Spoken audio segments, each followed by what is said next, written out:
Hello everyone and welcome back to my channel.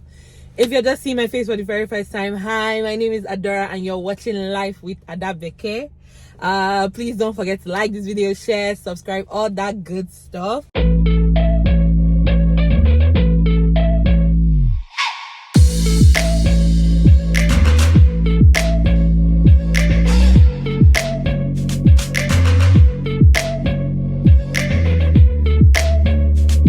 Be like, she's been doing a lot of car videos. Yes, it's like really just easy. It's a very easy way for me to do a video, and especially today, you guys, I am done with my primary care clerkship. Do you even remember 4 weeks ago when I was nervous getting started and all of that? But I'm done with my first rotation. And I just felt like, you know, as I drove home, I was like, I really want to talk about so many things. I want to like record and just, you know, share how I felt, what this rotation was like, what this clerkship was like. I'll probably do this like at the end of every clerkship, but I just wanted to talk about it. So let's get ready and go ahead and talk about it. Remember, I started this clerkship. It was my first one, and I kind of talked about in my previous video why I, you know, at least wanted to start with medicine. But I'm really glad I did. I think starting with primary care, I started outpatient 4 weeks. I had 3 preceptors the whole time, and every single one of them was really good to me. So I'll start with my preceptors. I'll kind of like evaluate everything. I think my preceptors really good to me. I think with each of them, I saw different kinds of patients. I got different learning styles. So one of my preceptors, he's a geriatrician, so I tended to see like really old patients. So like one of our patients was 99 years old, you people, like, so I saw like really old patients. You know, it allowed me to think really about like ADLs, you know, activities of daily living, and the IADLs. Like I was really thinking about how to age well, and you know, just thinking about some of those diseases that you'd see in the elderly. Dementia, he gave me a lecture on dementia today even.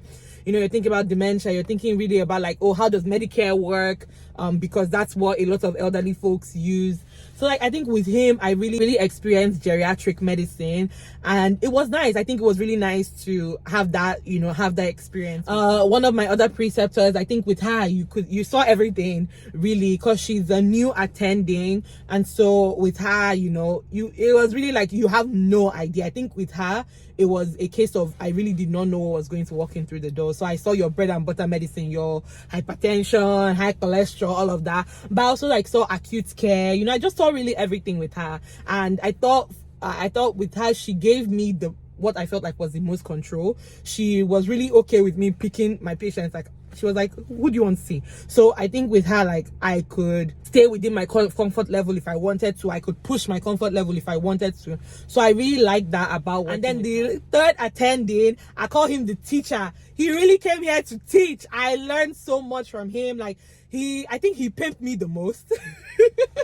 But pimping is not always a bad thing, if done well. I think if the Socratic method is used well, it's not always a bad thing. So for him, like, I really had to be on my toes, but not in a bad way. Like, I really felt like I learned so much. He would, you know, he was not afraid of teaching everything. You know, every day was a lesson, and he saw the most diverse patients. So with him, I saw a trans patient. With him, I saw a lot of patients on PrEP. I did contraceptive counseling. He also did a lot of procedures, like outpatient procedures. So I was able to do like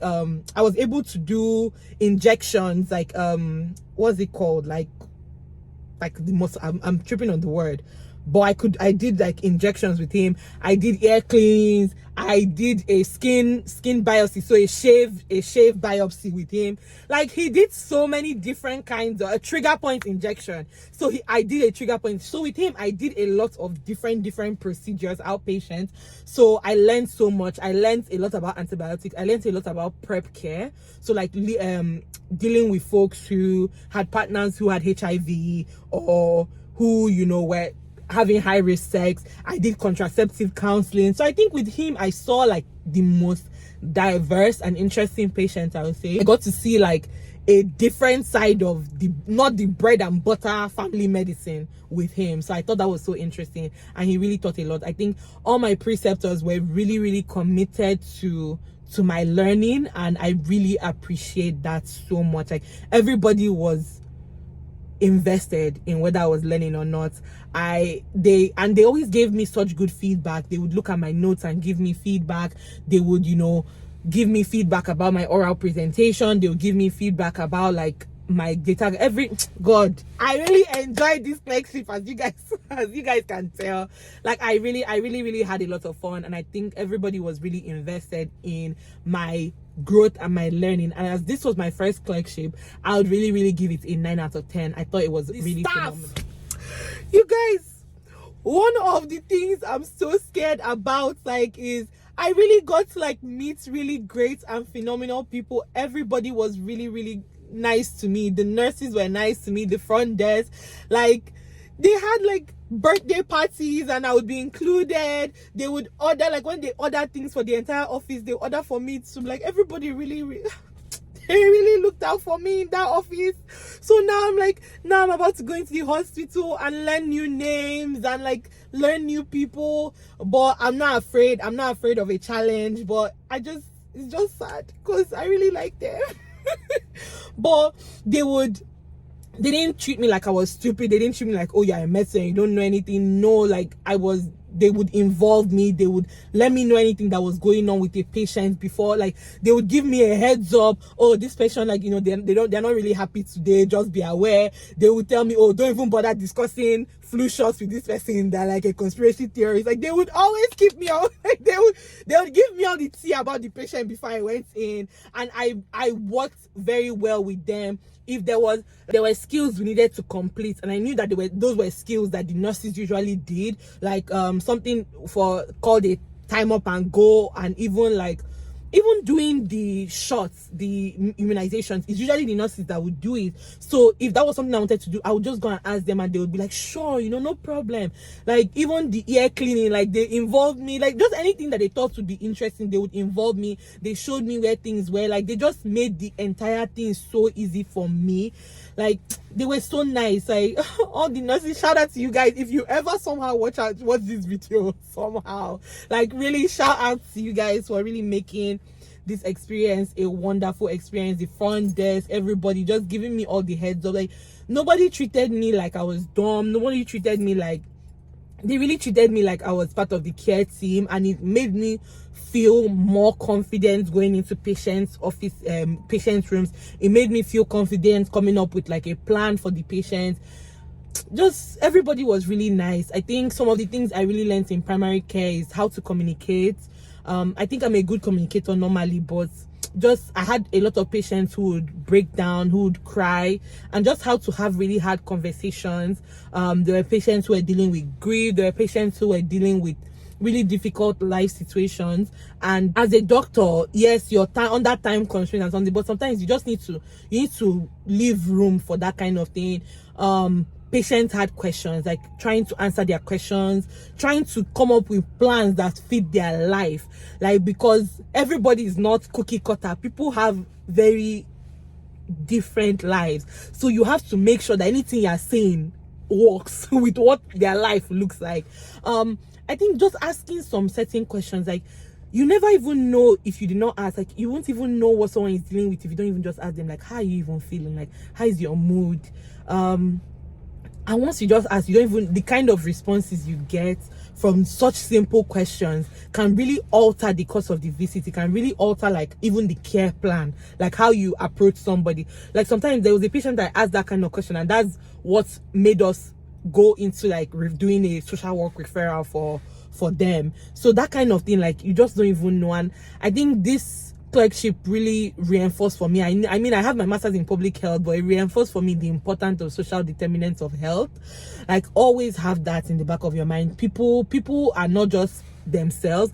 People come from a place. They have their culture. They have what's going on with them. They have their environmental, their food status, just a lot of things that are happening. So you have to always have those kind of things at the back of your mind when you deal with people. And this clerkship really reinforced that for me. And I think one of the most important things is just being true to yourself. If I don't know something, I'll tell you I don't know. I didn't feel the need to fake anything. I didn't feel the need to be who I was not. Every day I just showed up ready to learn, and I think I did.